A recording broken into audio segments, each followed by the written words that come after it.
Mây và tóc em bay trong chiều gió lộng, trời làm cơn mưa xanh dưới những hàng me.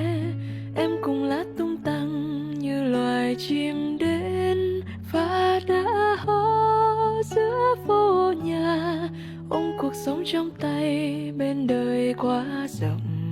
Tuổi thần tiên yêu dấu dưới ngôi trường kia, em cùng đóa hoa lan hay quỳnh hương trắng, thơm ngát từ đất đai quê nhà. Có tình yêu thời thơ ấu, bướm hoa và chim cùng mưa nắng.